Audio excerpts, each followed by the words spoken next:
I just pressed play, so.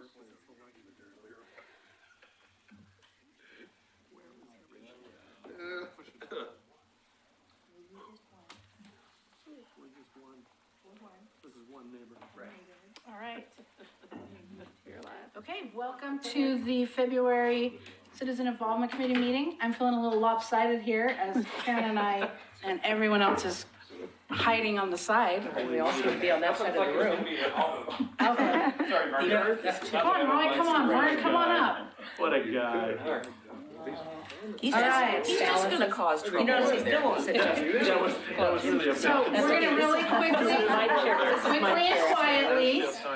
and quietly, Yeah, that's it. we're going to introduce ourselves because we have new members here tonight.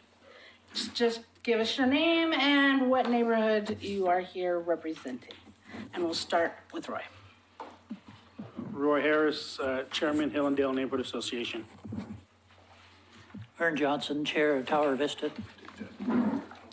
Linda Basinger, Kanema. Dennis Anderson, Kanema. Greg Stone, Chair Park Place. Denise McGriff, alternate for James King, who is out of town today, and I'm thank goodness, the vice chair of the neighborhood association. Which one? McLaughlin. For those who don't know. Mike Mitchell, Caulfield. Karen Maury, River Crest. And I'm Amy Wilhite, I've been on a Chair of the Riverside Gaffney Lane project neighborhood. today. One thing to remember, make sure your microphones are on and that when you're speaking in them that they can pick it up, because people who are watching this now or later can't hear anything if you're not speaking into the microphone. However, if you're talking to your neighbor, that's a good time to turn off your microphone because they will hear the side chatter. And sometimes it's really distracting because all you hear is the side chatter. So let's go ahead and we have some city folk here too. Let's go ahead and introduce yourselves too. Laura Turway, Community Development Director. Christina Robertson Gardner, Oregon City Planning. She is our liaison. Oh, CIC Liaison. Tony Conkle, City Manager. Brian Shaw, City Commission. Thank you. All right, right off the bat, we have elections of officers. All three positions are open. We currently don't have a secretary. I was the chair and Karen is the vice chair, and that ended the 31st. So technically, I guess we're not here anything. So with that being said, the process, as I understand it, is we open up the elections to nominations at this time. For chair. Just a question, do we have or need a quorum? We have a quorum here. There are 8 of the 12 neighborhoods represented here tonight. Okay, We were I just asked doing that a noise question. count. Thank you. okay. Yeah, we made sure, because I had the same concern. Wow. I'm gonna nominate Mike Mitchell. For, Chair. and I'm going to have to decline. Oh, I don't think you can. Yes, I can. Yes, and Watch me. I have to. And I will say that I think that Amy has done a terrific job of interfacing with city staff, going to things like the developer roundtable, things that are during the day, during the week. And at this point in time, I just can't do because I work in Northwest Portland. So I have to I'll go to the respectfully decline. developers I don't think group I can with do the job the group needs. So You can share the there you go. meetings. I'll go to And the she'll go to meetings. she'll go to the daytime meetings. See, it's a compromise. I like the trade. She's probably tired. So if we don't have a chair and a vice chair, what do we do? How about, would you be vice chair? Vice Chair here, I think. I nominate Amy. Okay, I'm gonna nominate chair? him for vice chair. I second that. Wait a minute, whoa. I didn't get it. Amy, They just nominated myself. All right, you need to be on one office. Nominations for chair are now open. Oh, we weren't getting anything. I was trying for anything, Karen. I All got right, vice chair. so if there are no further nominations for chair, you can Vern nominated me and Linda seconded. And I was Okay. trying, and I haven't had an answer if I can decline or not. Sure you can. I mean, I hadn't had the chance yet, Oh, because you interrupted. all right. So since you've just been nominated, I'm the vice chair. Amy, do you accept the nomination? So you don't have to talk to yourself. I'm going to think about that while we address Denise's nomination. Mike? decline? Yes. No, for he just, You can't do. yes, I can. No, you can't. You have to do one office at a time. I'm your parliamentarian. Then I will decline. Okay. Can we table the chair just for a few moments? And then hearing no further nominations, you can open nominations for vice chair. I'm not the chair. Yes, you are. Well, you're, There's no new until the end of chair. this, until the end of this meeting. you You're are. chair until there's a new chair. I didn't close nominations, Karen. Okay. I didn't open or close. You're trying to take over. No. You can't do all three offices at once. You've got to do them one at a time.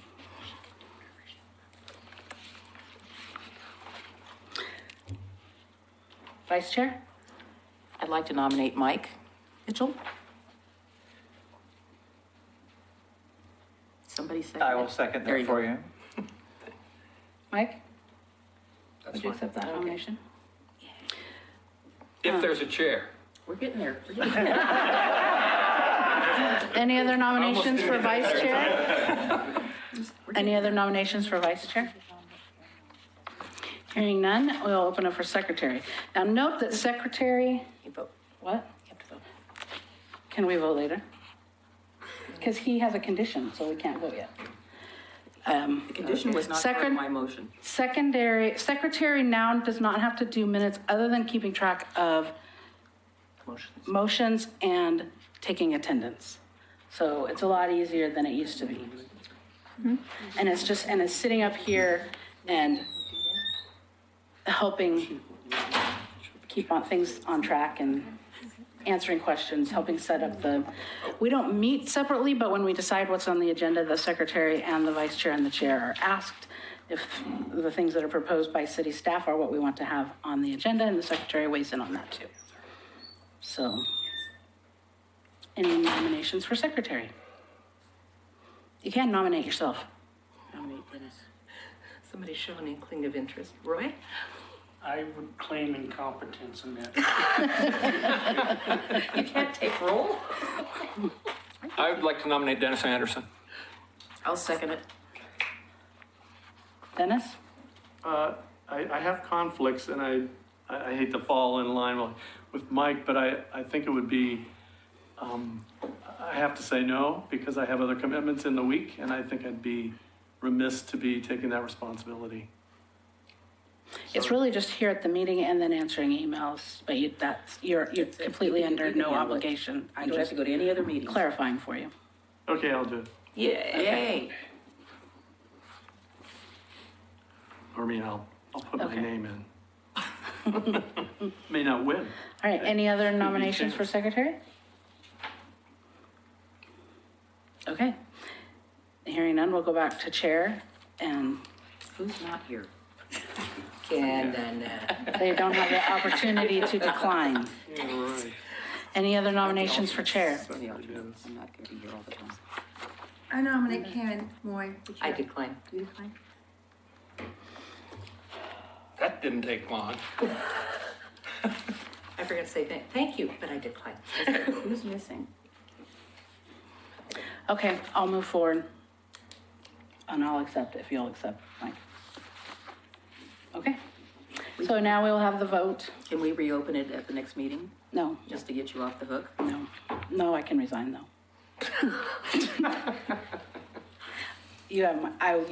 I'll do it.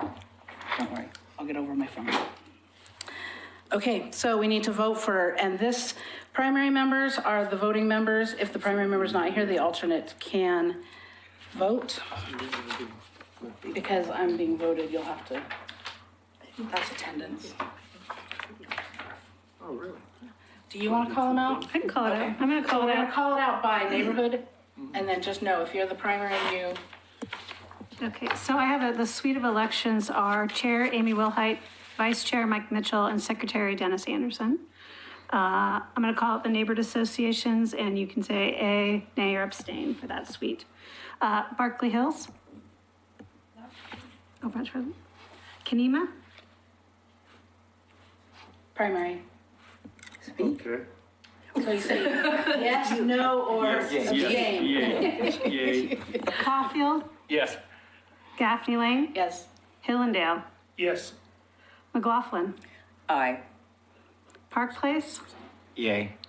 Rivercrest. Yay. South End. Yeah. Tower Vista. Yes. And Two Rivers is not here.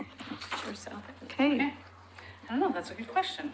Good, now you're trading the chairs. so motion carries for the election, and so for the three nice and warm new elected members, I will switch out your nameplates. You'll Dennis, you have can revised sit by me. nameplates at the next meeting. Linda can sit by you too. No. We'll get you guys up here one way or another. Okay. You're signing this again. Thank you for your confidence. It's just been a really rough me up. couple weeks, so I promise I'll get over the funk and we'll be back on track. Presentations. First up, we have Laura Turway. Oh, I guess we have both Laura Turways tonight. First up, we have the alternate mobility targets and then general planning code changes. So in that order, we will turn the time over to you. Thank you very much. Thanks for allowing me to come back. It's good to see you guys again. So I have two presentations. I'll do one, then the other. Let me know if you have any questions. Feel free to stop me and ask. I only have a few minutes scheduled for each presentation, so they're going to be really high level. The first one I'm here to talk to you about is alternate mobility targets or alternative mobility targets. Either way works. It's a project that is currently before the Planning Commission, and we've been working on it for a while. Specifically, in 2013, we updated our transportation system plan, and that is a plan that looks at full build out of the city, and then it runs these traffic models that are connected with other traffic models in the region, and we figure out intersections, and we do an analysis to see if the level of congestion is okay or not. And if it's not okay, if it's too busy based off projected development, then we have to do projects. So the local jurisdiction is responsible for identifying improvements that will meet mobility targets is the jargon. But we have to make sure that we have projects on board so that intersections can work to the level of service or V over C, which is another technical thing. So you can get through them in a quick enough time. When we did our transportation system plan in 2013, it took us a year or more to go through that. But what we figured out is we have a problem at Beaver Creek in 2013 because it was going to be by 2035, if we had projected that the whole Oregon City would build out with all this metro traffic too, that the intersection would be too busy, busier than our standards allow. And at the time, we had a project in the prior transportation system plan, which was from 2001, so it was like 12 years old. And that was for a grade separated intersection, which is one of those where one way of traffic goes over and the other one goes under. So it's like a bridge. That way they don't have to meet each other at the intersection. You don't have to wait for people to turn and things like that. Well, in 2013, we realized that that is nowhere near $20 million. It is much, much higher. And today it's more than $50 million to do that. So big project. And the problem was that this is an ODOT facility. So it's owned by ODOT, Highway 213, makes sense. The part of Beaver Creek going towards Oregon City is owned by the city, and the part of Beaver Creek going towards the college is owned by the county. So this is there's lots of owners in this bag.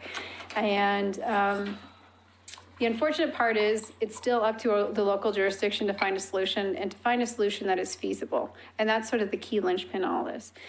So we have to identify a solution that we can afford or that we can put on project lists and collect the money to afford.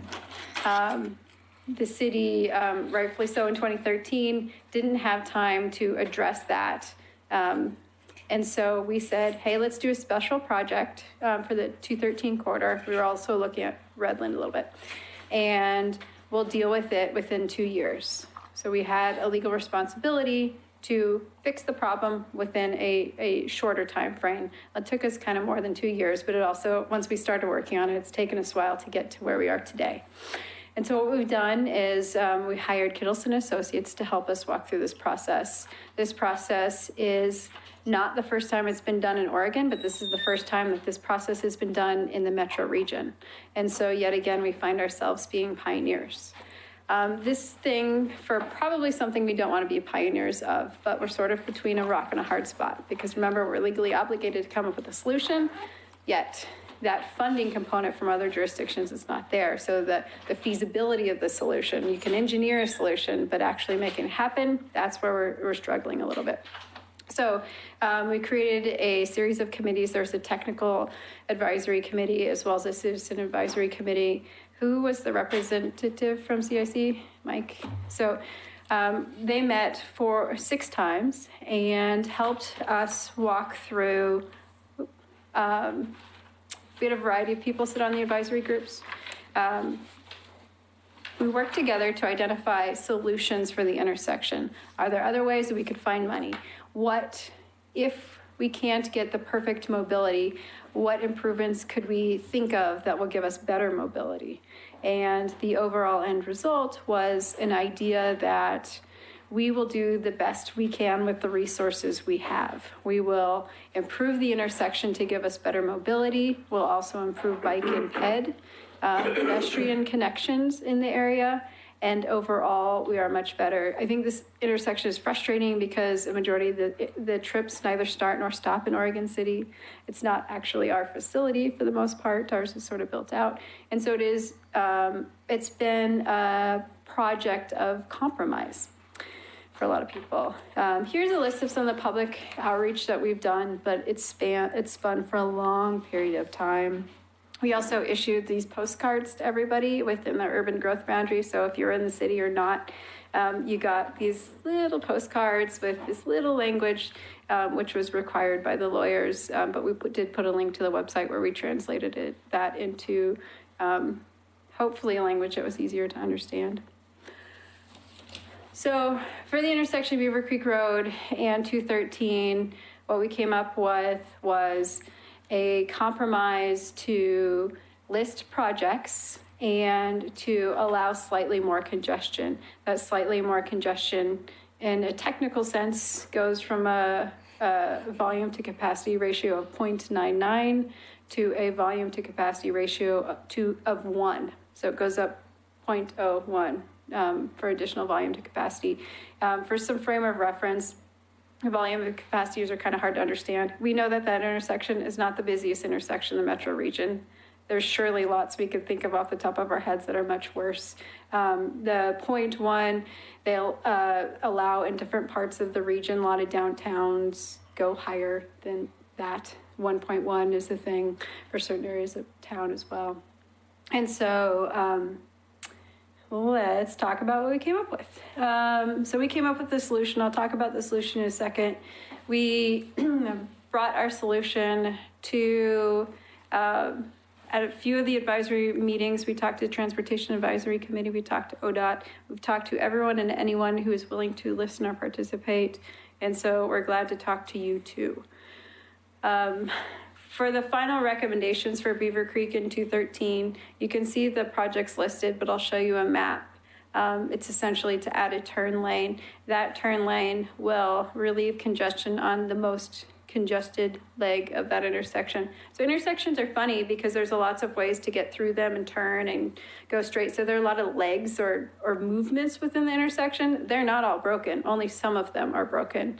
And so we are fixing, if you were to be on Beaver Creek and turn right to go to 213 North, like you're going to the freeway, that would be improved significantly with the proposed project. I think the tricky thing about this project is you need to identify a fix. And once you identify a fix, it goes on the plans. Once it's on the plans, you collect money from developers for the fix. If you don't have a fix, you don't get the money because you don't have a solution in the plans. And so that's been a bit of a challenging thing because it might not be the perfect solution to be at 0.99 because you're at 0.1 for 3 hours of the day as a maximum. But that's sort of the situation that we're finding ourselves in. There's also another intersection I'm going to slightly talk about, which is 213 and Redland Road. We had a project in there, it's a $10 million project. It was associated with the jug handle, and it was in the RTP, but it wasn't in our transportation system plan. So we talked about it quite a bit about alternate mobility targets for that intersection too. turns out we are not pursuing alternate mobility targets to raise the acceptable level of congestion because it is in the RTP. So we can just secure funding through that way. So it is more achievable because it's on a list that gets funding easier, which is the Regional Transportation Plan, the RTP. Sorry for the jargon. So here's the Redland Road one. Again, it's that $10 million project. There's a lot of red here, but essentially it's talking about adding a lane and shifting all the lanes over. It shifts them towards Park Place 1 because the bridge coming down off Park Place, the height gets a little bit restricted there. So we are also in the process of updating our Regional Transportation Plan, the RTP, and this project, we nominated it for the next RTP and it's in there as well. Okay, so that one, we were thinking we had to raise the acceptable level of congestion, and then we found a way out of it. Beaver Creek and 213, different story. This one, we came up with this turn lane. So here is Beaver Creek Road, turning right. I'm going to the freeway now, so you'll see this new merge lane here. It's a little bit more complicated than just the pavement on the stripes. You have to secure additional lands and things like that. But the advisory teams, to their credit, went through a lot of different various complicated movements or projects that we could do to come up with a different solution or a suite of other solutions. And this is where we landed as a city right now, again, before the Planning Commission. So this is the main car improvement, but there's also some bicycle and pedestrian improvements as well. So we talked about coming up with a solution, getting the solution on a list so we can fund this solution and actually make it a reality. And so here's some cost estimates for some of those solutions in our transportation system plan. And that is all I have for the transportation system plan. The overall takeaway is we have this intersection, Beaver Creek and 213. The city is proposing to increase the level of acceptable congestion from 0.99 to 1. And in the trade-off of that is a suite of improvements which include a turn lane. The improvements get put on a list, then we can collect money for them and actually implement them. The rub is that we would love, some people in our advisory groups would love to do the $50+ million project, but unless we want to pay $50 million, and there's this equity kind of component that's happening too, right? Us paying for this whole thing. So that's where we are with that. I encourage anyone and everyone to participate in this process. It goes through the Planning Commission and City Commission. Any questions? Laura, what was the county and the state and the city were all involved with this? What was the county and state's reaction to the $50 million answer here? Because if it's $50 million to the city, yes, that's huge. But if we were able to divide that up, was there any conversation from the other two partners on this at all? Or? That's a great question. We have been trying to get ODOT and the county to the table to have some ownership in the solution for years. And for both of them, it's not their highest priority. They have other worse off places in other parts of the county and the region as well. And so neither of them have actually put in a dime, even for this process. We funded this, I don't know what the budget is for us to do this alternate mobility, I think 30 to 40,000, but they wouldn't even fund this process, so let alone a solution. It's just hard when there's so many intersections that don't meet the transportation standards, and what do you do with that? There's a proposed road on the back side of the industrial lands there on 213. I think it's Myers Road, kind of goes through and goes back around on the concept plan, is that correct?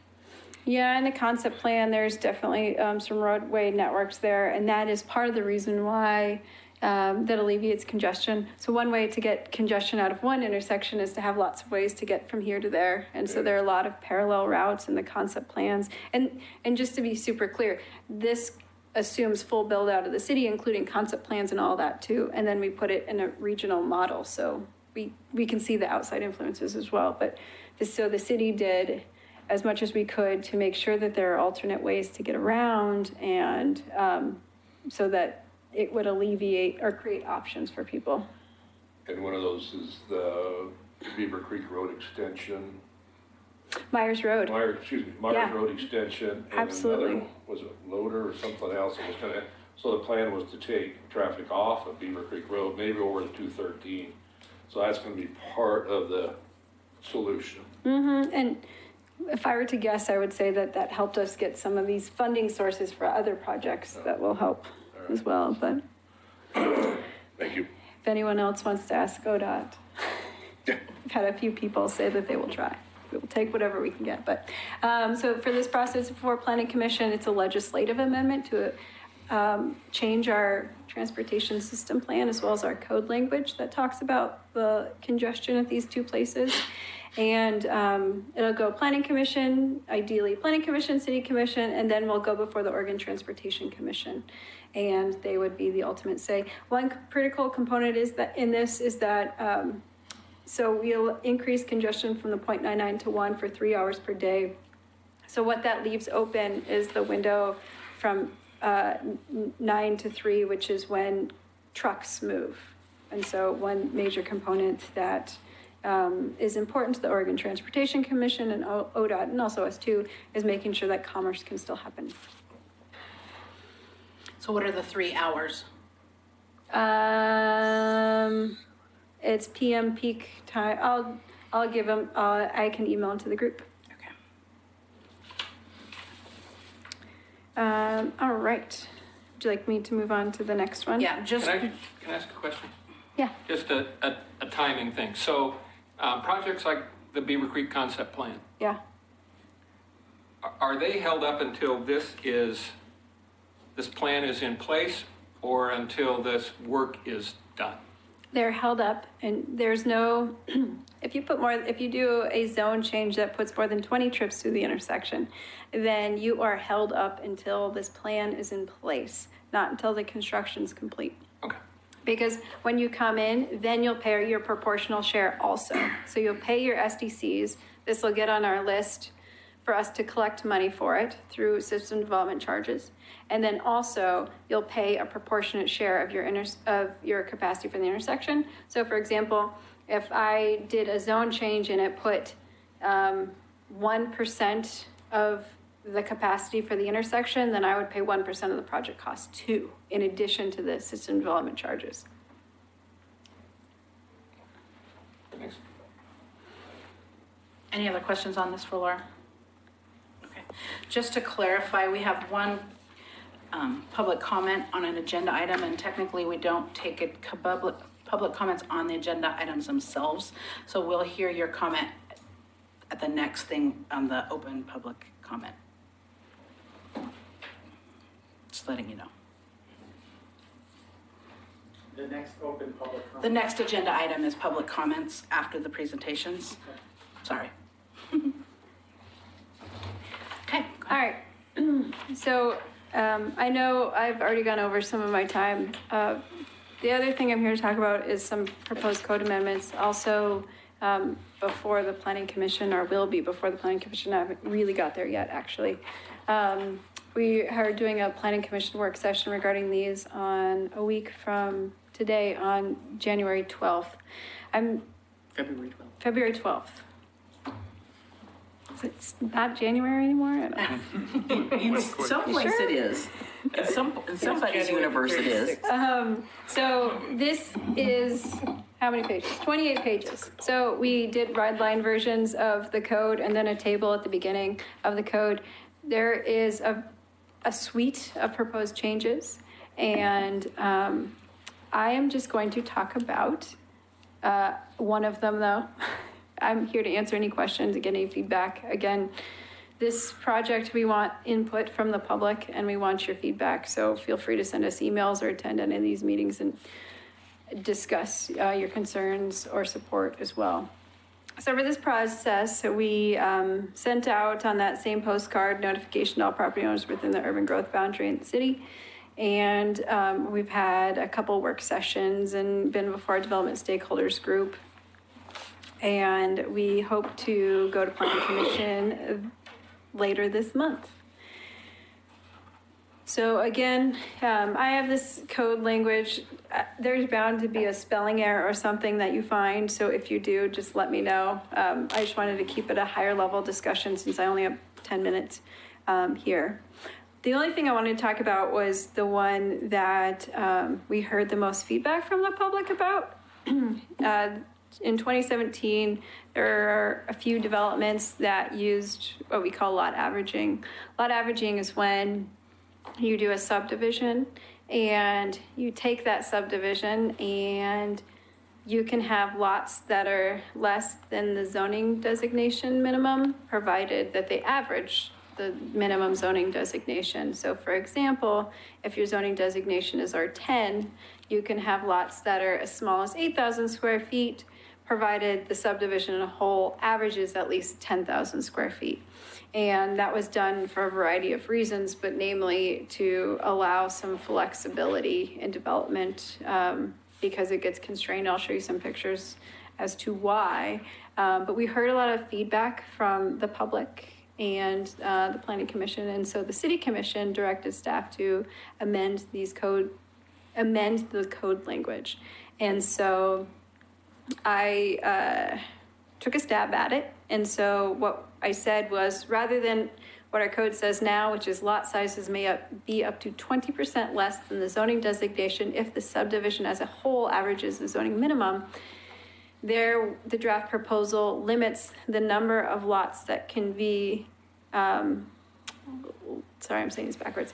It limits how small the lot sizes can be, rather than being up to 20% minimum. In our example, the 8,000 square feet, it increases that so they can only be 9,000 square feet. Also, the other piece of that is this limits the total number of lots that can be smaller than the zoning designation. So how many lots can be less than 10,000 square feet? And that proposed language, it's saying not more than 25% of them. We have heard some feedback and it wasn't very good. So I don't know what the right mix of the right language should be. That's why we're going through these public processes, but we heard sort of too restrictive, not restrictive. Mainly I've heard that it's too restrictive because we're restricting both of them, this percentage and how many lots can it be smaller than 10%. I did want to run you through an example in my mind that explains these much, much better. This is Central Point Crossing, which is a subdivision from 2013. Just a little history on this zoning code is it has been in effect since 2004. At some point though, it used to be 10% reduction. We made it a 20% reduction, but it's been around for a while. We don't really hear much about it, which, so this year we did hear a lot about it, which, you know, it's been around for a long time. So this subdivision is a zoning designation is R8, which is a single family zoning designation with a, we wrote on here average lot size of 8,000 square feet.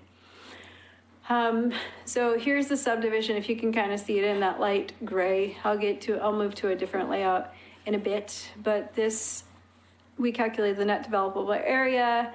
You divide that by 8,000 and you get a maximum development potential of 27 lots. In this case, they did propose 27 lots.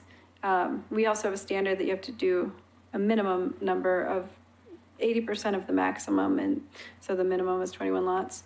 In this subdivision layout, they utilize lot averaging, but their average lot size is 8,208. Again, it's only got to be 8,000 because this is zoned R8. Here is the layout in a bit more detail, kind of easier to see the zoning or the lot sizes. So you can see the ones that are smaller are this row and this row. You can kind of see like you utilize it in spaces where you're constrained. The purpose of the lot averaging was for, like, say this block right here. We know that we have street connections coming in and street connections coming in to the area, and it can be difficult to develop some of these smaller parcels within the city. This is more at the edge, but we have a lot of properties that are not all at the edge. So you're set with a certain amount of block space. And so if these were all 8,000 square feet, you may have lost a lot up there, because number-wise, you can get up to 27 lots, but actually when you draw out a subdivision, you can't always meet the minimum lot size and lot width and lot depth. The one thing I just want to be very clear on, the lot averages doesn't do, is it doesn't affect setbacks, it doesn't affect lot width, it doesn't affect lot depth. It's just the total size. Here, for the ones smaller than 8,000 square feet, there's 8, so that's 30%. Under the new proposed code, you only allow 25%, which is 6 lots.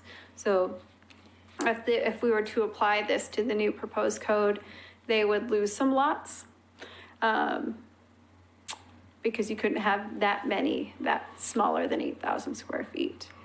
Also, the number of lots more than 10%, because remember, the draft code has it go from, you can have a lot that's 20% smaller than the minimum to be only 10% smaller than the minimum. So in this case, the 10% of the minimum is 7,200 square feet. So these 2 lots can't be, so you would essentially lose a lot or 2 if you were to apply the new code to this development. So this is an example of lot averaging and how it works and how it's applied. You could see the minimum lot sizes on the side here. I mean, most of them are 8 or above that. Here's another example. I think it does a good job explaining how it fits into smaller constrained spots. Again, we have a street stub here, here, here. And we know that we prioritize connectivity with subdivisions, and so the streets ought to continue. And so with this, we end up with these chunks of land constrained between, the property line and the street connection and this street connection. We also have standards that your intersection spacing, it can't be too wacky because it gets dangerous at some point, so it's got to line up. It can't be too misaligned, And so there are a lot of constraints when you work in the world. Under the proposed code, each of these orange areas lost a lot. So it lost a total. Was this R6 or R8? This was R6. Okay. Yeah, R6. So each of these areas lost a lot. This one's a little bit different because you see that there's a really big lot here and a really big lot there. I think this year, personally, it feels like we've seen a lot of these big lots more, and we never did before, and this discussion started up. So in each of these orange areas, I'll flip back between, this is where we lost a lot between the current code and our proposed code. Oops, sorry. And so that has been some of the effects of lot averaging. There's other code amendments proposed in here. I'm happy to talk about any of them if you'd like, or get any feedback. You can always participate, obviously, as a person or a CIC or as your neighborhood association within this code change process. This is when we write the code. This is the time to participate for anybody. This is the time. I mean, it's all too often we see, like, when subdivisions come in, that's where we get concerned, like about lot averaging, but this is the time. It's harder to imagine because there's no development proposal, but this is the best time to participate. And this is when I hope to see a lot of participation from the citizens. That's all I have. So one of the groups Mike had alluded to that I sit in to represent the CIC on is the Community Development Stakeholders Group. And this has been a topic of discussion, and one of the architects brought in a plan. It's actually what they're working on right now, if they were able to submit under the current guidelines versus if this change were to go in effect. And it's very similar. I think it went from 27 to 22. I think they lost 5 watts. So for the developer side, that's who we're hearing some of the pushback from.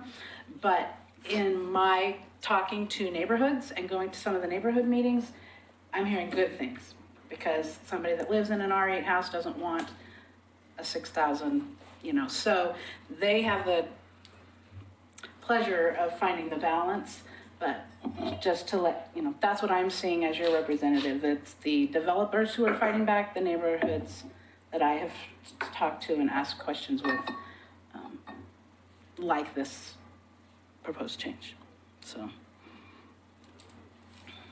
I'm We had hearing- some quite lively I'm hearing the same, discussions. I'm hearing some of the same thing. Comment I got from some people that live in, let me get the neighborhood right, South End, said that the developers come and go, but they're gonna be here. Yeah, I said, I will pass that on. Vern? I've got a question. Laura went through this and she's probably the only one in the room that understands all of the twists and turns that she made to get there. So I'm not going to get muddled up in any of that because I never come out the back end of it in one piece. But the question I have is, you have a 10%, or I think it's been stated as a 10% of the time or 10% of the subdivisions that exhibit some of these deficiencies, discrepancies, or can't meet the code, or you lose so many lots. But yet, and you came up with a proposal that addresses those, but I think I've heard that the proposal is going to be applied to all new subdivisions from here on out, which seems as though that could make it a bigger total impact to the city if you put this more restrictive, if we want to call it that. If we were to just put the restriction on the lots or subdivisions that have power easements, so to speak, that's probably one of the biggest distinctions I've found is you run into these problems with power lines because they always are running at crisscross angles and not very efficient use of the land. Any consideration to adopting this or coming up with whatever change is recommended to apply it only to the subdivision land that is kind of known to be problematic? It's a great question. So this is really a very complex topic, very complex. There are a lot of ways that we can amend the code to address issues such as that. We could write the code differently to exclude the easement areas that has some trickiness in it, since some easement areas they're not always just power lines. If you wanted to explicitly prohibit power line easements, you certainly could as a code amendment. This will apply to all subdivisions moving forward. I suspect it will result in less lots within the city. There are ramifications of that because less density in the city means at some point it gets bigger. Yes, you could add more language to say that the revisions only apply to properties with power line easements if you want. And that was not meant to be quite that definitive, but if we could have less overall financial impact to the city on efficient use of land and lots that will never get built if we apply that new change to the 90% where we haven't seen any problems or haven't seen major problems. And we end up getting more housing, more lots, more efficient use of the land. Yeah. Amy? Yeah. I think, without getting into the specifics, I think there were 2 subdivisions over the last few months that really got a lot of people wound up about this. And I remember in one of them, both of them were over half undersized. One of them, I believe, was over 80%. And to me, what it did was it left our planning commission in a position where if somebody builds a subdivision with 80% of the lots undersized, that's not an R8 subdivision anymore, that's an R6. But the planning commission had nothing to stand on, and Vern and Denise, I'll stick up for both of you here. You didn't have any legal ground to say, no, this is not according to our code. So if we enact something like this, it's still gonna come back to the planning commission when people want a variance, because they get in a situation where, hey, I can't get to that number, I gotta get to 80%, I can't, 80% of the maximum number of lots, I can't get there because of these reasons, planning commission, I need a variance. And that's the way the process is supposed to work. But when you don't have any tools in the code to say no to things that look like an obvious abuse, I think that's what the point of this is. It's not gonna fix everything either way. Right. True, you won't fix it either way 100%, but I think we would have, if the 90-10 is a accurate representation of it, we have the problem with 10% of the subdivisions. No, the 90-10 isn't the 90-10 isn't the number of subdivisions that have had problems. No. I'm saying 10% of our total subdivisions that we would build in a year's time. 10% of them have this issue. The other 90% don't really have that issue, and it's kind of lacking. The differences between the 90% and the 10% is power lines is the major one, and then some other low grounds or this, that. So you would still see the same issues, and I think we'll see the same issues regardless of what we do on some unique properties as they come forward. But we could limit the number of subdivision applications where we have problems, issues. Well, to the 10% and let the 90%, if we can do that.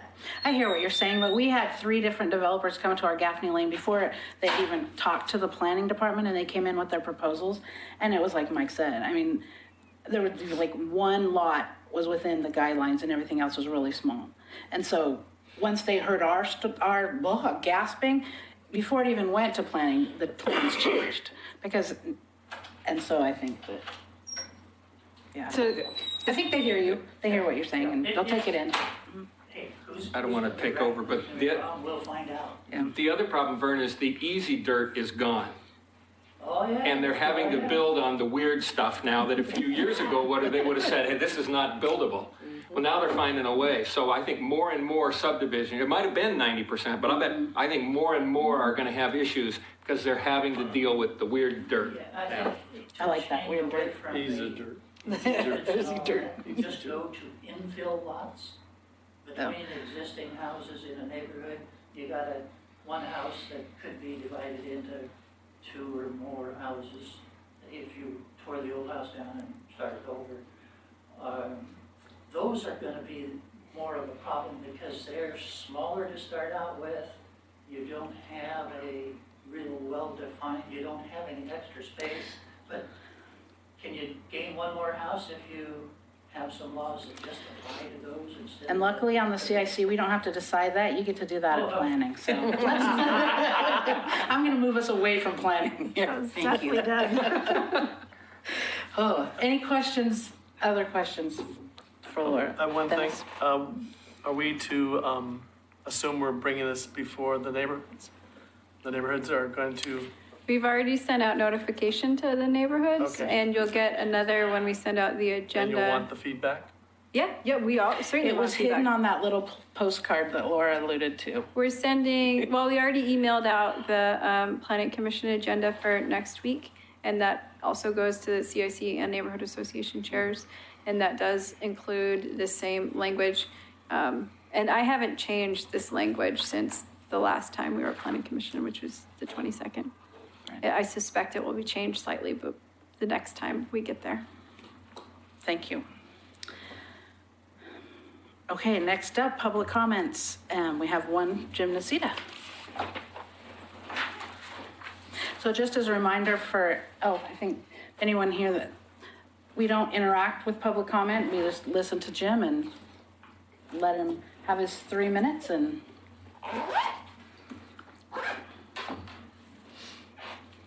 Thank you for coming. Thank you, Madam Chair. I hope I can request some clarification first that you will respond to. Item 4 on the agenda says public comments for items not on the agenda. My slip was for something that is on the agenda. Right, and I have something to clarify about the agenda off, but in the past, we have not taken comments on items on the agenda, so that is something we need to clarify on the agenda. Okay, thanks. So I'm here to chat about item 3B, the planning code changes. And what I want to talk about is an item that's proposed deep in the changes that I think is a reaction to something that I did a few weeks or months ago.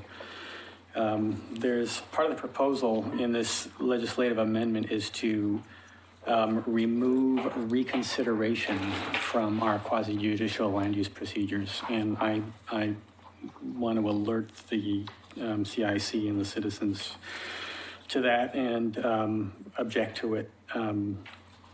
I think it's not constructive. In a quasi-judicial land use decision, the record gets closed at some point. And after the record's closed, the citizen who's made comments can't talk anymore. However, the commission and be the planning commission, the HRB, or the city commission will be able to continue to talk with staff and the city attorney. If a citizen disagrees with a fact or an opinion or some statement that staff or the city attorney has made, because the record's closed, they just can't raise it anymore, and the decision might be made and will be made with, possibly some misinformation or incorrect information. So reconsideration solves that problem, because if something is fundamentally decision is made incorrectly, it's at the point of reconsideration that the citizen can say, wait, I wasn't able to make this statement during the open part of the public hearing, and this fact is just wrong, and this is why it's wrong. So this change would preclude citizens from doing that in a regular land use proceeding. And the blurb in the report that you were given says that, well, an appeal will be the reconsideration, and we just won't have reconsideration. There's a problem with that, a really serious problem with that, particularly as relates to planning commission, appeals from the planning commission to the city commission. And that is the fees that they charge for such an appeal. Currently, the city charges $3,488 for a citizen to appeal a planning commission decision to the city commission. Not only that, the current fee structure requires that the citizen pay, quote, actual attorney's fees for an appeal from the planning commission to the citizen, from the planning commission to the city commission. So that could mean, an appeal could cost a citizen $10,000. I mean, most citizens can't afford to do that. And the fee structure is self-evidently a way just to, squash citizen participation. And so reconsideration is a way to, avoid appeals, both to the city commission and to LUBA or a circuit court, because, you can really hash out the issues before you decide to go on to appeal.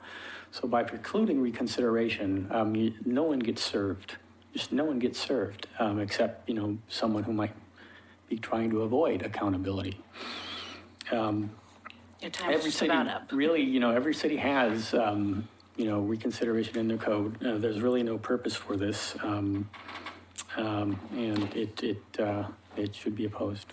Thank you. Can you clarify which you're talking about? What part are you referring to when you say the blurb we were given? If Laura can put up the chart on the, I don't have it on. Sorry. Can I speak?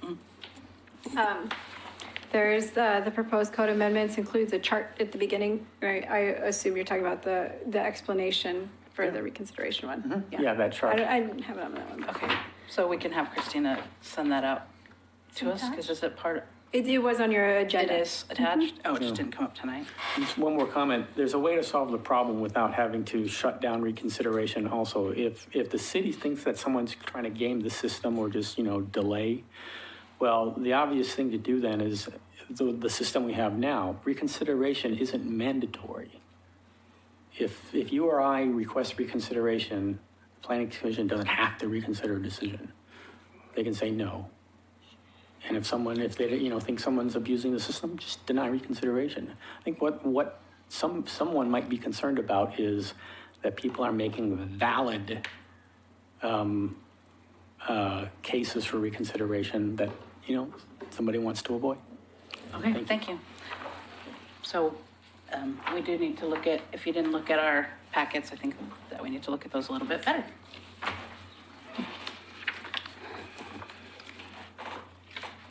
Okay. Staff liaison updates on questions from the last meeting.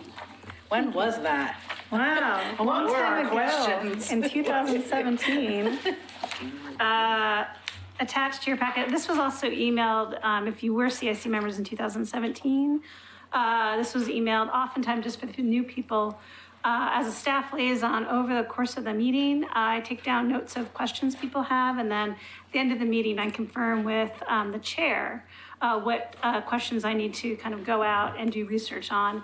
I often provide an email update, maybe a week or two after the meeting, and then in a sense, I repost the email update and any new information I've found on the agenda. So please do, as you see my emails or as part of the agenda, if you have neighborhood association members that are interested in that topic, feel free to keep forwarding that on. And if you want to make sure that your question gets into my monthly list, listen closely at the end of the meeting to make sure that Chair Wilhite has added that on. So that's the process, and that's the goal, is to make sure that staff is accountable to getting back your answers in a timely way. So in December, we had a presentation from ODOT about work being done along the tunnel and the promenade area. So there was a question about ownership versus Union Pacific and the city promenade. So there's a Clackamas County tax map I attached. Christina, that yeah. didn't answer my question. It's a lovely tax map, but I read too many tax maps and it still didn't make sense to me. So is the city responsible for the face of the bluff, or is the We are railroad? responsible where it is the property of the city of Oregon City. Okay, that's what I kind of thought I was seeing in there, Yeah. so. I looked at it, just moved on. That's my non-legal answer. Okay. So if that needs tree removal and scaling, it's up to the city. Okay. If it's on city promenade property. Okay. Just to identify again that the city commission passed a resolution last year that all city boards and commissions, including this one, are required to adjourn no later than 10 in the evening, which hasn't really been a problem of CIC. And then if no later than 11 p.m. with unanimous consent of all the members present. So we pretty You're good never gonna get taskmasters. unanimous from me, It's so not a problem. No. And then, including CIC, all boards and commissions can now provide action minutes, and this is a change. So, and the city of Oregon City is going to provide those action minutes for the CIC, which is a reduction in the secretary's do it. duties. There was a link to the Central Point speed limit form. Someone asked about the 213 ODOT camera in Beaver Creek, and there's a link to that. John Lewis made a presentation and included Matt Paulson's award for Pavement Manager of the Year. And Amy wanted to make sure everyone got to take a look at that great nomination. Yeah, kind if of all you the didn't get to see details. that, it's So not that big of a deal. I attached that so you can see all the things that Matt does and kind of why he received that award. And I pasted information from Caitlin Jackson, who's the Region 1 Community Affairs Officer, and she made the presentation in December about a little bit more related to the tree removal. So there is a virtual open house for that tree removal and the project along the tunnel. So if you can click on that open house as well as the project details. And if you have any more questions, you can contact Caitlin Jackson herself or myself, and I can get you in contact with her.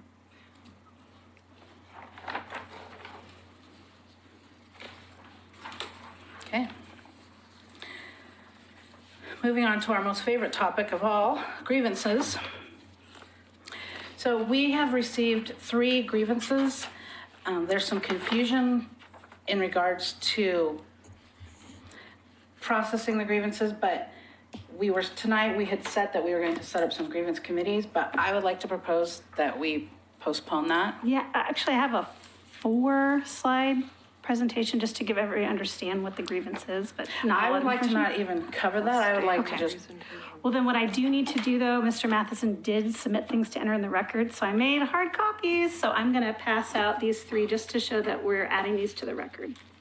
well, we have to vote if we want to move them on anyway, so if we don't. Do you want a motion to table Is that what to the legal a, to a language? specific time? Yes, and my thought was, the reason I was thinking that is we have so many new members and obviously we don't have a lot of members here tonight, so if we were to just draw out of a hat, it's possible that none of the people that were drawn would even be here, so. Well, I actually have. And it's a very intimidating first night here I can think that Vernon can attest to that, to be put on a grievance committee, so that was my thought, not trying to postpone the grievance that we don't want to deal with, but it just didn't seem feasible that we'd be able to move forward.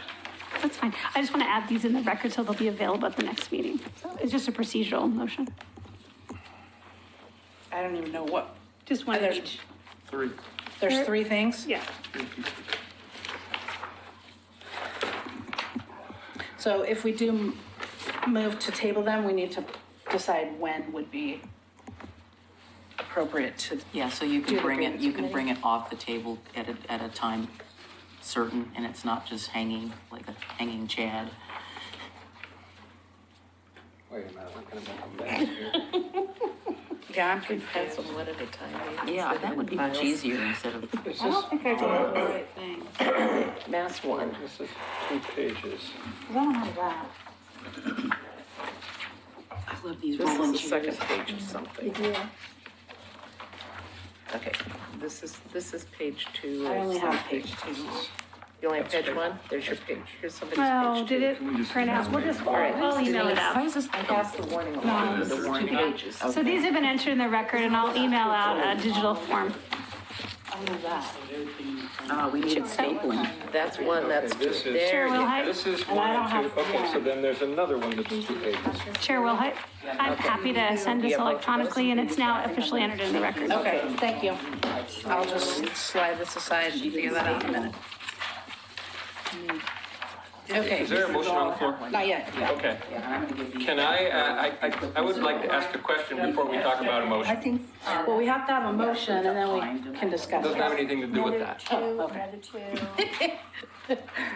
I think, some more copies I'll wait here. till everybody's ready. We're missing one. We're gonna, after the meeting, we'll get the right pages because it's Yeah. all confusing. And it's all in the record and I'll get you the hard copies if anybody wants it before they leave and then I will send an electronic copy. Does somebody have one of page 2? Yeah, of Denise, we're this gonna one? do that in a minute. After the meeting, we can gather them up because Okay, we've this got is pages zigzag. flowing everywhere. Okay, perfect, thank you. Mike, you had a question? There you go. Yeah, and I think it's a question for Tony, and it may require, he may have the answer, or he may need to speak to the city attorney. I've got a real concern that we're sending a grievance committee off to discuss a grievance when the usual suspects, the griever and the grievee, whatever the right words are in the middle of a lawsuit that has not yet been resolved. Is that a good idea? Is it legal to be doing that? Because the issues are gonna get interrelated, I think. So what I'm wondering is the advisability of going forward with this while those 2 gentlemen are still wrapped up in this lawsuit. Certainly. And you. Right. I think that maybe that's something we can add to the list of discussions that I can have with the attorney. before we answer that. I mean, I can certainly understand the concern and appreciate that. And maybe the court system is the best way to handle these in hindsight than what we do with this grievance committee. Because, maybe that's something that I'd really appreciate some thoughts on, maybe on your next agenda, to maybe have a discussion of so I'll come back with two things. Recommendation on what the attorney recommends on hearing this grievance relative to an ongoing lawsuit with the city. That includes staff and the mayor and the individual who brought the grievance. And the second is, it'd be great to maybe have a facilitated discussion about this.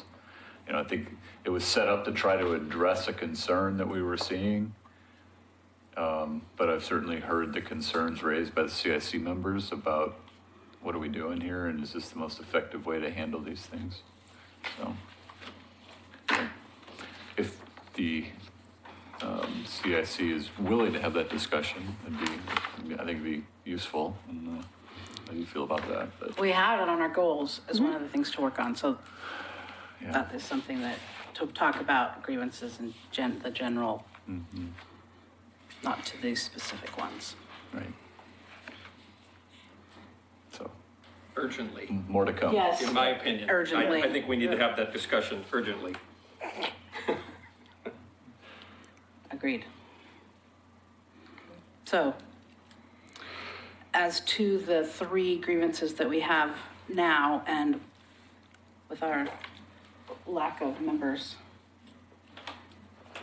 I'd be happy to move to table. Do you have a date and time certain that you want it to be tabled till the next meeting? yeah, Okay, then I would move that we table the discussion on item 7A. it's to- actually 6. Oh, okay, 6. We got a little bit out of order. Sorry, okay. Well, okay, it is 6 because there is a 7. There's no I 6. find it Okay, is so it's 6. Mine just has a 7. To item number 6 until the March CIC meeting, which is when? Would be March the 5th? Probably the 5th. The 5th? Fifth. Is there a second? Second. It's not a leap year. Nope. All right, hearing the motion, is there any discussion? You go automatically to the vote on a motion to table. Okay. Then we will vote. Okay. Kanema, Yes. Caulfield, Yes. Gaffney Lane, Yes. Philindale, Yes. McLaughlin, Yes? Park Place, He had to leave. Rivercrest, God, abstain. He had to leave. South End, Tower Vista. Yes. Motion carries.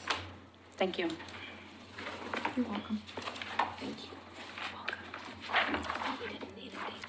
Okay. It's more fun to forget to do it. General business, public engagement plan, neighborhood update. Is that something, I'm not clear what that is. Kristen? Yeah, in the public involvement plan, it talks about barriers to reaching out to neighborhoods as well as outreach methods. So I attached to the agenda the public involvement plan, and I was hoping we could just go around the room and talk a little bit about some of the barriers you've faced over the last year, a couple of years, and so maybe some of the new efforts you've been taking to try to recruit new members or outreach to your neighborhood association, not necessarily numbers, but get information out to them. So I was hoping to have just a little bit of a conversation around, and I'll leave it to Chair Wellhelt to figure out how we best want to facilitate it. But one of the goals of the work plan is to continue to work on the public involvement plan and kind of be able to share your successes and brainstorm over your, some of those barriers, and together, give good ideas when you find it. Okay. So let's just start on this end this time. We'll start with Dennis. The success within Kanema was, or if we could say that it was successful, was the urgency that the neighbors needed to convene, and we saw ways that were easy, barbecues and small gatherings of different neighbors, and to discuss issues related to our ongoing dissension. And I think actually, while it was taxing and actually aggravating for a lot. A lot of people stayed with it. It moved in and out, swells of interest, and I think it actually proved to be most positive. So I guess as a measure for success within a neighborhood, I think continue to reach out, be it with a postcard, contacting them with a mailing list, and getting people to respond in kind on what they would think would be beneficial to their neighborhood, and to seek that out. And that seemed to prove pretty well, don't you think, Linda? You could add, we had some good ideas, we had some funds, we had people involved in causes outside of our neighborhood, and I think that brought people together. And so I think issues that would strengthen neighborhoods and get people more involved, if the neighborhood themselves could find some method or some avenue to join and participate. You know, I don't know what that could be, you know, some kind of, you know, a donation, a charitable thing, or just, you know, just a public thing, just to have a barbecue. And the more you can do that, I think you encourage people to participate, and that's the key. Participation is everything, but you need to have something that would bring them out rather than the other issues that seem to be more, you know, detrimental or, you know, moving people against each other. So I think things that are positive within a neighborhood are people having some concern for their neighborhood and doing something for that neighborhood. And I think that proved to help us out quite a bit. I don't know if that, I mean, that's a long-winded way of saying just engagement and participation would be what I'd say. Great. One of the concerns that we had was that we were only meeting quarterly, and people thought it was way too long in between meetings. If they had a question, to wait for an answer, and we were trying to get back to them via email and Facebook, and so they decided they wanted to meet more often. So we've changed our meetings, and we are now meeting every other month. So on the odd months of the year, we have our general meetings on the second Thursday, and we moved when that was we changed it to the second Thursday. And then we had people step up to be on the steering committee, and we hope to have more, but those meetings are going to now be on the even month. So the month that we don't have a general meeting, we'll have a steering committee meeting. And at this point, we're rotating between the houses of some of the steering committee members, and it has taken a great deal of pressure off of me because the steering committee is helping come up with the topics that we want to have, and they're actually going out and inviting people so that it doesn't all fall onto me. So that's been a great bonus. And we had a page on Facebook, and that wasn't working really well for us, so we switched it over to a group, and that hopefully we've just done that recently, and hoping that that will take off to be able to get. We were using Nextdoor and Facebook just to, when I would learn things here, or, you know, we get a ton of emails from the city. And so I would send those to my secretary and ask her, we forward them on to our mailing list, our email list that we have, that we've compiled from people that come to our meeting and want to be informed, as well as posting them to our neighborhoods, for people in our neighborhood. So that's what we've done. Mike? Our biggest challenge is attendance, and no surprise, but a lot of that is related to postcards. We seem to miss more than we hit on postcards for different reasons. One of the things we're going to do is try to get further out with our agenda so that our chair can get the information related to the postcard out sooner. The other issue, and this is kind of a challenge. If you think about our neighborhood association, the kind of the big population chunks, there's one by the high school that's an older, more established neighborhood. And then there's kind of a collection of new subdivisions off of Maple Lane where I live, that there's a lot of houses there now, but almost no attendance at the neighborhood association. So we're trying to figure a way to get people that live in the subdivisions where I live to realize that even though it meets over by the high school, it's not the high school area neighborhood association, it includes us as well. So that's kind of a PR thing we've got to work on. I think I see that in Gaffney Lane too. So that's a good thing that we can be working on this year. That whole, we've talked about over and over, but how do we get the word out? I think there's still a lot of people that are confused between neighborhood association and a homeowners association in their neighborhood, in their subdivision. Yes. Karen? We basically, well, we have moved our steering committee meeting up. We used to have the steering committee the third Thursday of the month, and then the meeting the next month on the third Thursday. That got in the way of getting a postcard out on time because there wasn't enough time in between the two meetings. So we're now meeting the first Thursday of the month preceding the month that the meeting will be in. That made no sense whatsoever. However, Unfortunately, I got that. we met the first Thursday in February for the meeting that will be held the third Thursday in March, which gives us time to get confirmation from speakers. We tend to have better turnout when we have speakers.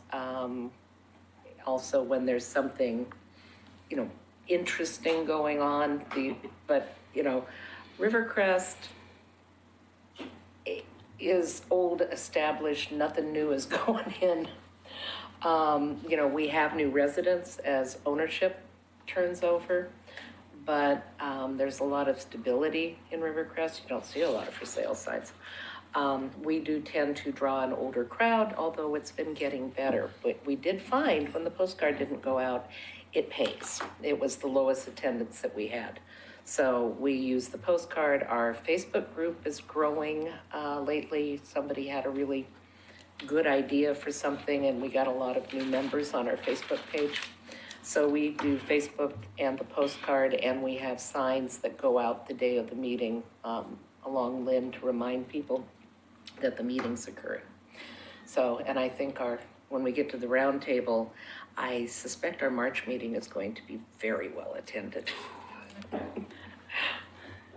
Denise? Well, I'm going to just speak in a general term. I think that the biggest impediment that we have as a city to helping increase citizen involvement is, number one, we don't have a full-time dedicated staff person like we used to. And number two, we don't have enough money in the budget. I think that the postcards for us were a stopgap when we were publishing a 4-page newsletter, and people really liked that. But I really, and Brian knows this because I've talked to him about it before, I think we need to really step up the budget over the next biennium and currently now so that there's more money in that, because citizen involvement, while it takes time, I think it's always beneficial no matter what. And it's really the core of our community. I was looking at the plaques that were made for establishing the neighborhood association, and there are several plaques in there. There's no Falls View neighborhood anymore. There are a couple of them there that they don't even exist anymore. And that's in many ways sad, because what we want to try to get across to people is that neighborhood associations are beneficial. It's not only when you think your ox is being gored. That's what people come out, and then you never see them again. Mm-hmm. And that's not really what neighborhood associations, in my view, are for. I mean, they're for getting together, talking about topics of interest, coming up with projects. If you want to do projects, they're for the mutual beneficiaries of the neighborhood associations are the neighbors, and then the city in turn benefits from that. So I think that is, something I really want to reiterate is that, that there be, more expenditure, because postage just went up, and not very much, but it just went up again. I just went to get a roll of 100 stamps, and thank goodness I didn't write my check out for $49, because now it was $50. Not that a dollar is a difference, but still. But that's, people pay attention to the postcard. I hate to say that, everybody's saying, well, let's go to electronic everything. People are getting so many emails, it just gets lost in the blurs. But if they get, a hot pink card or a hot yellow card, at least it's something, they're getting something. So if nothing else, if we still have to go postcards, I'd like to see it a little, maybe a little bit bigger size, so you could get a little more information on there for people. But that's what I really think the crux is. I mean, we're doing a lot of stuff, but it's always gets down to money. It always gets down to the budget. Linda? Kenema has really got a large participation for the neighborhood that comes through. One of the things that we have done is spread out responsibility and ownership of the neighborhood.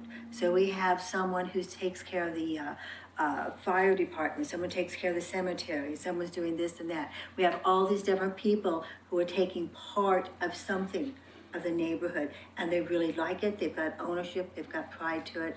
And we have done that as well as having fun, tried to put fun in the neighborhood. Vern?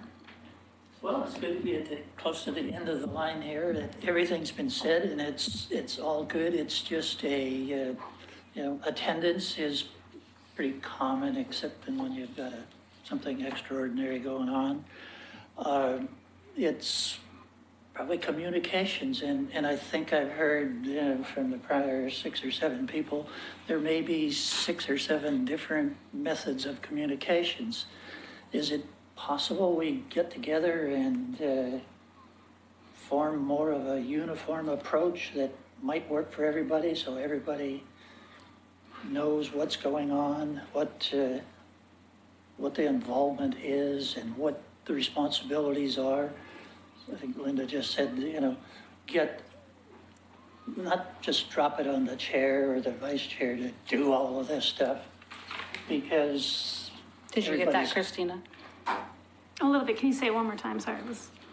everybody's busy, and He's talking about getting it so that maybe that we are all talking about and how to, like, if we set up a way of this is a great way to do it, we could all maybe use a template or it's kind of I don't know, this isn't quite a work session here, but it could be a work session where we all get together and kind of talk a little more detail in successes and what we might be willing to accommodate or adjust to get a more uniform approach. Okay, Roy? And all the rest is left to Roy. We saved the best to last. Roy's gonna fix everything. Oh, not last, because I have one more thing. So I've been with the neighborhood association about 2.5 years now, I think. And in the entire time, it's always been very low turnout, except when there's something that's going on, like their park housing development that brought a lot of people in. I know we tried going to the Facebook thing, and Will's really big on that. But we haven't seen the results that I think that Will thinks we've seen. And tomorrow night we have our steering committee meeting, and I'm going to strongly recommend going back to the flyers. We definitely see the value of saving the money, but we did have some people going, I didn't get the flyer. And so I think there's definitely something to be said for those. So we'll be going back to that. And we've done the picnic thing, and that brings in a few people extra. But as some of the, like Rivercrest said, we don't have a lot going on in our area. I think the biggest thing we had was the Fred Meyer remodel or something like that. And, so I think going back to the cards and just trying to find ways to bring people out, which is, I guess, what we're all trying to do.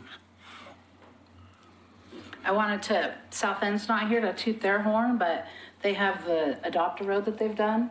And I don't know if you noticed, but over the holidays, I don't remember what the article was, but they had a picture of, if you'll remember, that Gary made the recycled tree, and he brought it in here, of all the cans and stuff they collected, and they had a picture of that in the paper along with the article. And so I said, go South End. I thought that was, there's a way to unite the neighbors too. It was a different idea. I guess a tiny bit of an echo with what Denise said. It would be helpful if staff was proactive, letting the neighborhoods know they want to come out and talk about something. It's like I'm on everybody's email list and everything, so I kind of know sometimes who to call to put them on the agenda. But I've never really had a staff person actively say, hey, we're going to be working on such and such. Can I address your neighborhood association? I've had the school do that, but maybe just a reminder that staff be a little more proactive, letting the neighborhood associations know that they have something coming up that they'd like to talk about. Because, we hear a little bit of it here, but like in our case, it's too late for our next agenda. So, and, the nice thing about having a point person at one point was that person could always let you know what was going on with the rest of the staff. Does that help? Yeah. Okay. Great. Speaking of our favorite part, roundtable. Who wants to start? Roy. Okay, as I mentioned a minute ago, we've got our steering committee meeting tomorrow night, hopefully to address, how to get more people out there. And our next, we do our meetings quarterly, and I think the bi-monthly sounds like a good idea. We'll probably talk about that tomorrow. Whether or not it will help, I don't know, but our next scheduled general meeting will be, I wrote it down here, April 4th, I think. April 3rd at the Living Hope Church would be our next actual scheduled meeting. Vern? Since we're joint with Hellendale, and neither one of us have a secretary right now, is that right? Joyce is still put up a Same thing he said. Yeah. New year, new. Same thing he said. Not there. I think she said she would do it, maybe not in an official capacity. Okay, all right. Right, Linda? We have our meeting in February coming up here, so I'll let Dennis talk about it, but ready to go. Okay, Denise? Well, our next general meeting is the 1st of March, and we are going to have a presentation by the folks from the Lariat Park project, and I'm happy to say that that's been going along very swimmingly.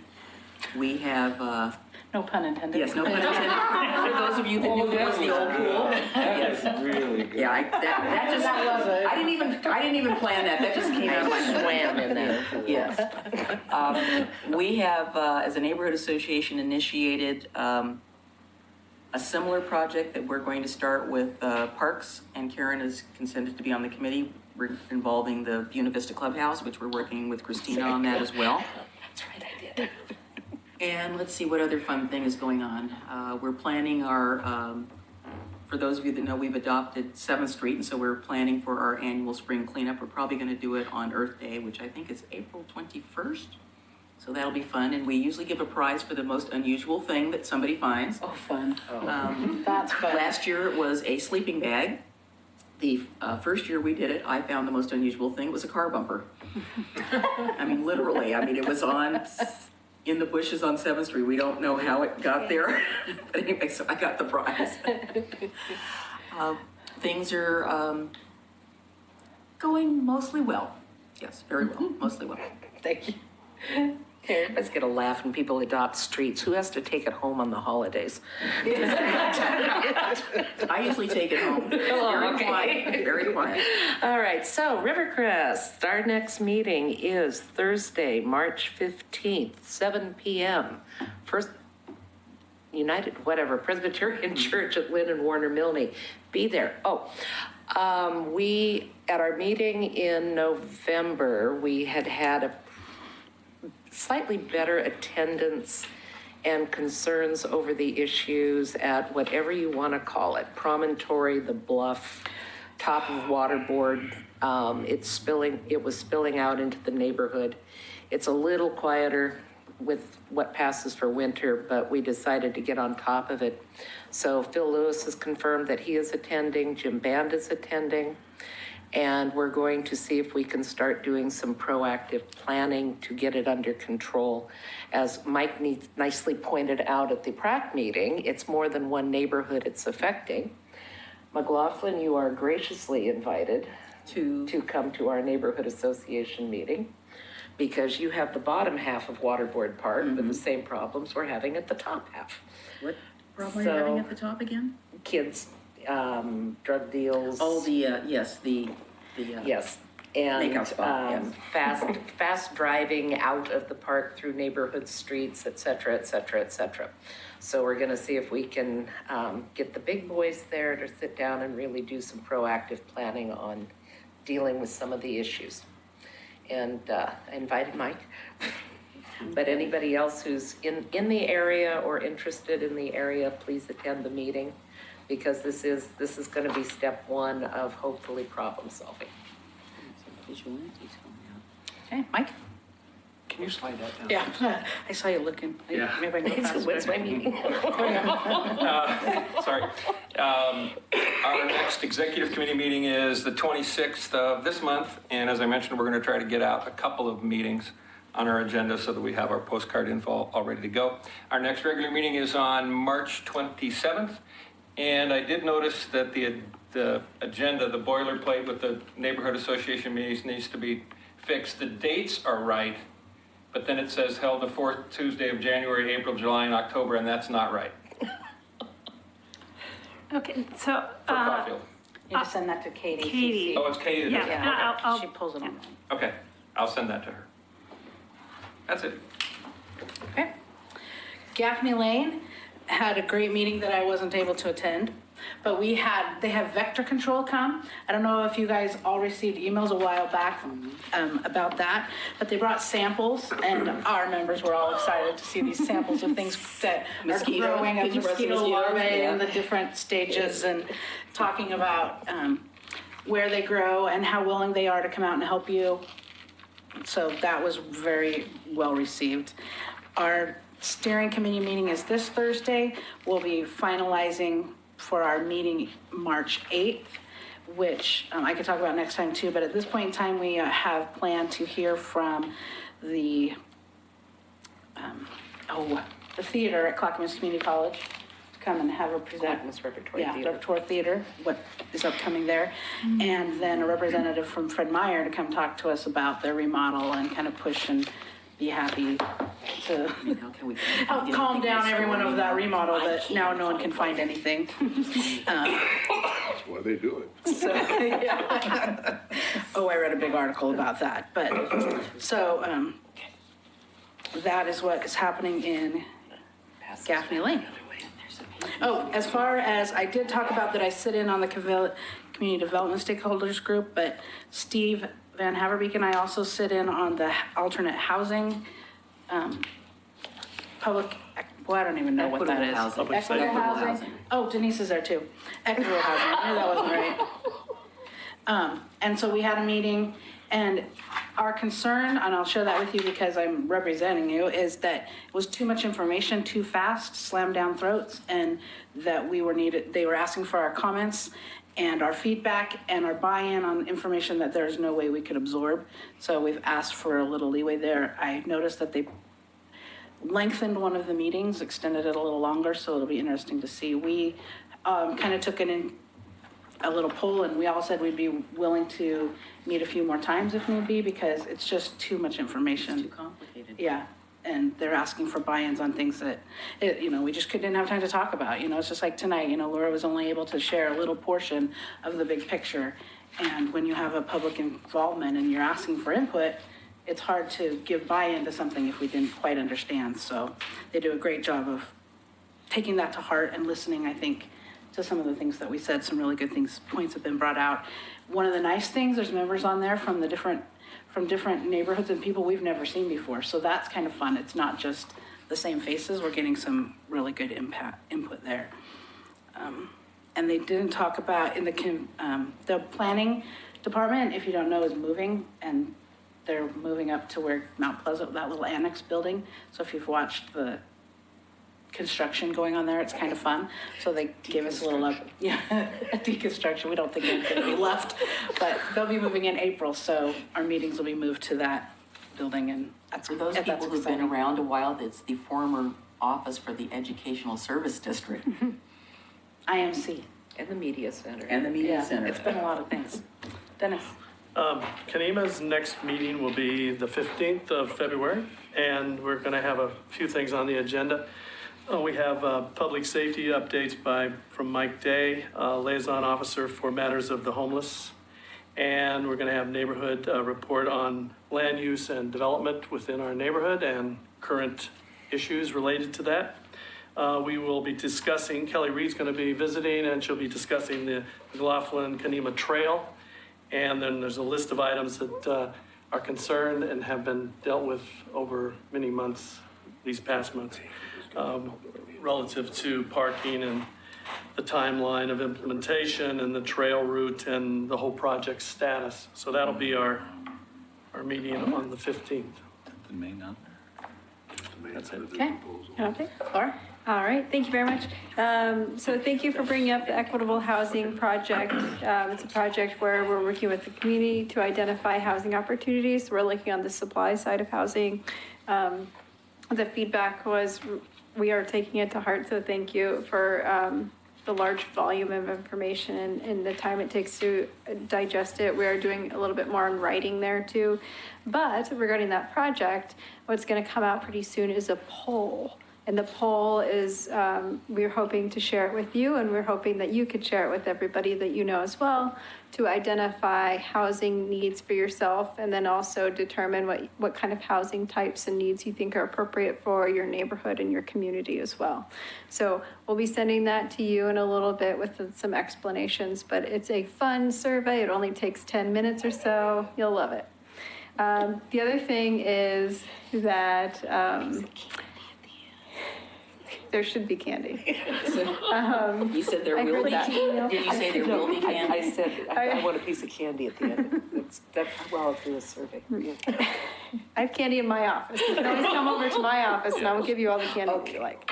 The other thing is that Katie Riggs, we wanted to thank her for helping to support the CIC. At some point in the near future, you'll see that transfer to somebody else. And we're still working on who that is, but we'll take in her component rather from the city recorder's office will come to community development. So I'll keep you posted. I'm giving you an early warning. All right, thank you. With all this discussion about public outreach, I want to let you know that Kristen Bratton, our new community communications coordinator, I'd like to invite her to come and introduce herself. I don't know if it can be the March meeting, but hopefully either March or April. And well, I don't think we can, we'll ask to see how she can provide recommendations. So, you know, she's been in other places and knows, you know, she was in Austin before, and it's always good to pick people's brains and see if we can get some good ideas from her as well. And also how we can better coordinate information from the city to the CIC and the neighborhood association. So I'm taking kind of that on as to make sure that I'm thinking about you and making sure that your needs are kind of filtered through as we look at our community city's coordination of communication. Let's see. As well as I'm going to be sending an email out to staff to remind them that if they do have a project in a specific neighbor association, please do contact that neighbor association earlier than later for questions, and if they can be available to present, as well as if there's a larger city initiative. Sometimes very large ones we go out to neighborhood association by neighbor association, but some of them we can't. So may just remind everybody that maybe you can just send an email out if you're a project manager on a specific project that has citywide impact, and maybe you can respond back to that person, because there may not be everyone wants a presentation, but maybe a couple neighborhoods might. So I'll coordinate that. Even though we don't know who the person is with Katie, the way it works is the day I send the agenda out, I use the meeting information that's on the website is what is on your footer for the agenda. So if you want to make sure that your agenda for the month's meeting is correct, make sure you get your changes in time. And right now it's send that information to Katie Riggs, probably not Monday. You can get it maybe by Thursday or Friday, week before, so she or whoever it is can get that updated, because that's the information I take each month when I provide the updates to the footer. And finally, if you want to look at the screen, there's a new project that will be starting soon. It's the Beaver Creek Concept Plan implementation. And there's a small little FAQ page on the planning page. If you go to government and then departments and planning, you scroll down. And I will send this into my liaison link, but you can click on Beaver Creek Concept Plan implementation. And there's a little frequently asked questions, but Beaver Creek Concept Plan, along with the South End Concept Plan and the Park Place Concept Plan, were 3 areas that were brought into the UGB in the early 2002, a little bit 2004.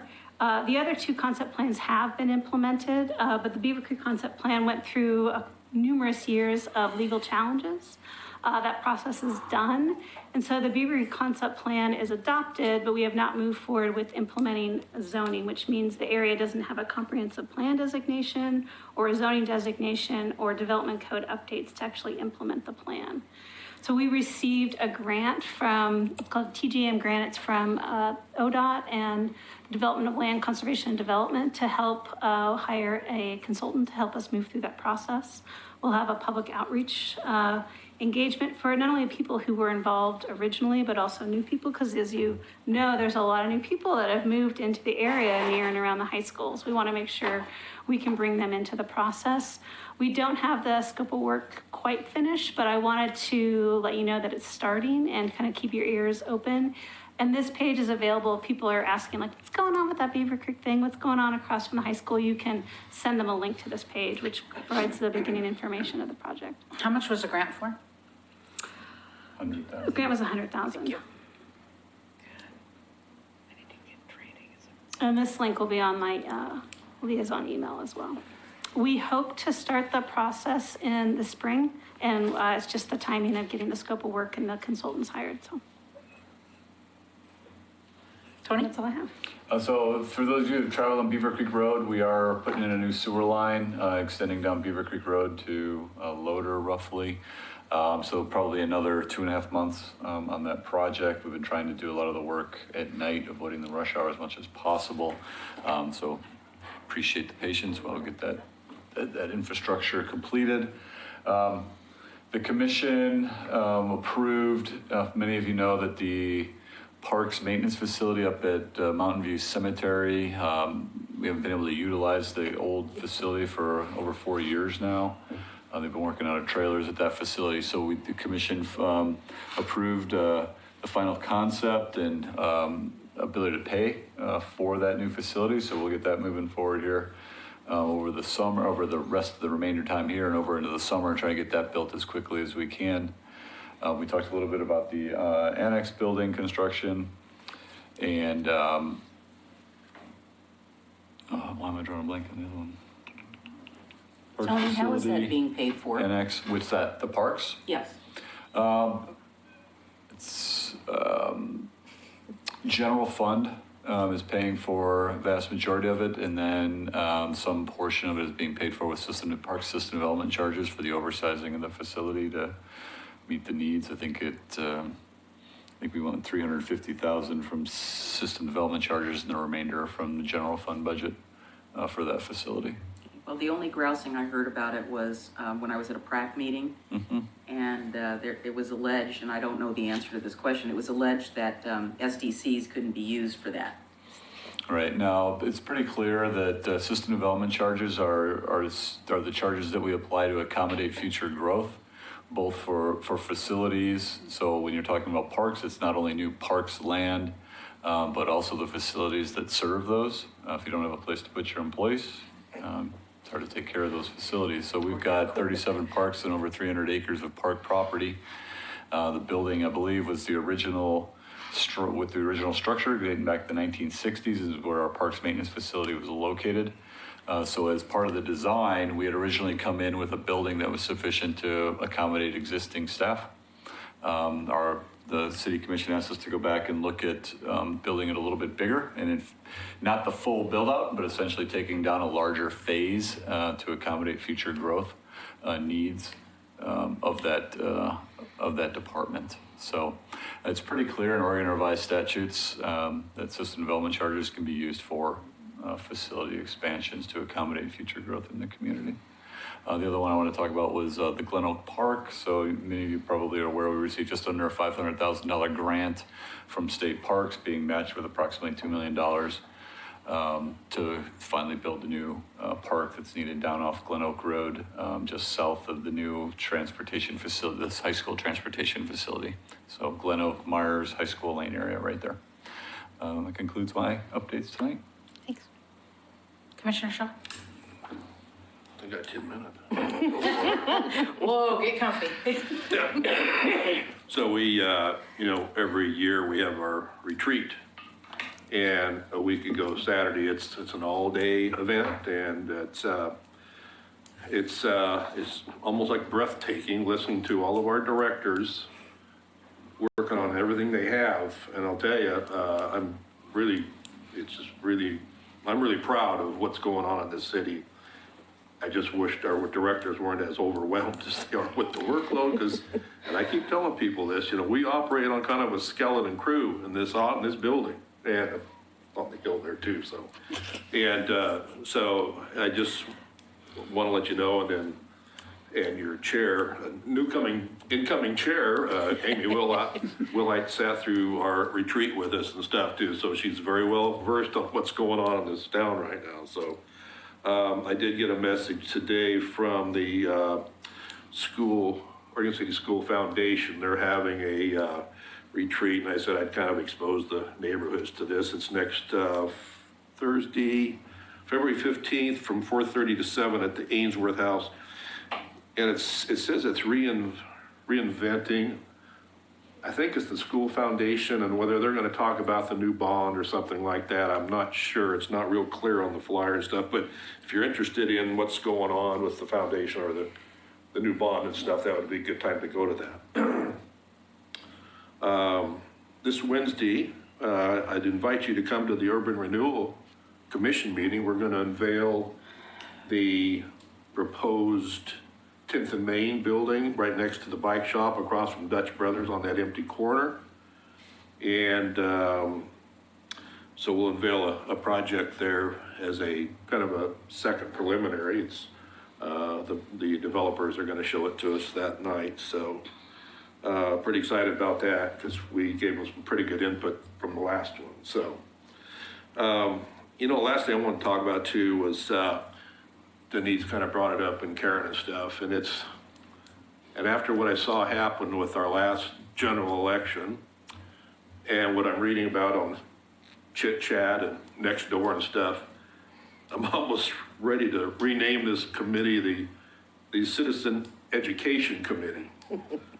Because somehow we've got to educate our folks out there better, because that would really help everybody, and all of our directors, the commission, planning commission, everybody, if we had a little better educated folks out there. And somehow we need to kind of work on that. And that's why I'm saying we should rename this, because that's what we do here on this committee, is basically go out and educate our citizens. So, and you're doing a great job, but as you can tell, what happened in the last year or so on social media and everything else, we've got a challenge here to keep our projects going forward here, and new projects too. So that's all I got. Amy, could I ask Brian a couple of questions? Yeah. So Brian, I was, at your urging, participated in the meeting where we gave comments back on the 10th and Main building, and it was my understanding that that was gonna get looped back around. So is the only way it's getting looped back around is, ta-da, at the urban renewal meeting? This is another preliminary concept, what the architects have come up with after our input from the last one, Denise. Yeah, that's what I was saying. My assumption was when I talked to Derek was there was going to be a further closing of the loop. Correct. After we gave them all their comments. He said something about, well, maybe I should draw up some really rough concepts of what we heard. And I said, that would be great, because I said, the next time I see it, I don't want to see it like, ta-da, there it is. I know, yeah. And then my second question for you is, I don't know if this is something that may, or it's actually maybe more of a comment then, but something that might be valuable to talk about educating people. My former employer sponsored through Portland State University, because it was close to us, a similar thing like the police department does. It's a Citizens Academy, but they took the local government issue of our agency, broke it down, and it was like a 10-week session. And so, people came in. I mean, it's been a while, because one of the people that came in after she retired was Vera Katz. We had, the water people come in. So they talked about city government in different parts in Portland. And it was a Citizens Academy. You could sign up for it, and you got to understand. As a matter of fact, we got roped in, of course, because we were the Urban Renewal Agency. So we participated in the 2 classes that were on, what the heck is urban, because that's what it's called. What the heck is urban renewal? What does that mean? But it talked a lot about how the city, the type of city government we had in Portland, the commission form of government, how this worked, how that worked, they call them bureaus, not departments. But it was very beneficial, and they offered this on like an every 2-year time frame. And lots of, it was advertised to all the neighborhood associations, and people came in, and it took a while to coordinate and get set up so that the subject experts could come in and talk to people about what was going on. And so there were, and it wasn't a gripe session or anything like that. It was information. So understand kind of how your city works. And it wasn't, everybody tooting their horn, oh, look at all your, but again, it was information, and they called it a Citizens Academy. And maybe that's something, that we could look at. Maybe we could work with the community college to do something like that and get, because there could be a whole session on, Tony Conkle comes in and talks about, well, what does the city manager do? Because I bet you if I walked out on the street tomorrow and said, do you know what the city manager does? And, somebody might say, well, what's a city manager? Or we have a city manager. I mean, it's just basic stuff that we used to all get, and I don't want to date myself, but we used to have civics. And I know my son, and I know my son had civics in high school, and that wasn't that long ago. So somehow or another, we've lost our connection to these things. I could see that also transferring over to being on the internet so that you could watch that session. Sure. Mm-hmm. But I mean, it may be get your public involvement person has come, and I just, matter of fact, it reminded me because I ran into the person at my agency that actually put that on. I don't assign it. So it's interesting you say that, Denise, because at my parting comment at the retreat was, after listening to what everybody was doing, I said, really, the citizens really need to know this also. What Laura's doing, what John Lewis does, what all these departments are doing. I was going to do on a little smaller scale than that, but maybe 15 or 20 minutes for each department and what Tony and, because again, it's trying to expose the public to what is all going on, because I think they will have a lot more respect for what's going on in our city and our departments, maybe more than they do now. So, but it's good because I think we're kind of on the same track there, so. Yeah. Public communication director stuff, right? Yeah. All right, following up, Christina, the things that I had were, which 3 hours, Laura's gonna get to you, which 3 hours are the alternative mobility plan? They said 3 hours, they're trying to go to 1.0, so she's gonna get you that to send out to us. You're sending out the email to remind staff we wanna hear from them, and giving us the updated information from the school foundation from Commissioner Shaw. Did you have anything else that you had noticed? Laura mentioned. Grievance discussion, did you just say that? This is things that's tabled to, this is stuff she's gonna follow up on and get back to us before the next meeting. So the public grievance will be in a meeting agenda, yeah. Yeah. Laura Turway just mentioned that there's some planning stats from 2017 that she's been giving to the Planning Commission as well as the City Commission at their retreat. And if that's okay, I can attach that as well. It's a PDF, just shows kind of what are all the applications that happen in planning and what we've been working on. Okay. Anything else from the neighborhoods that I didn't catch for Christina? Quite confused. All right, with that, we are adjourned. These weren't touched.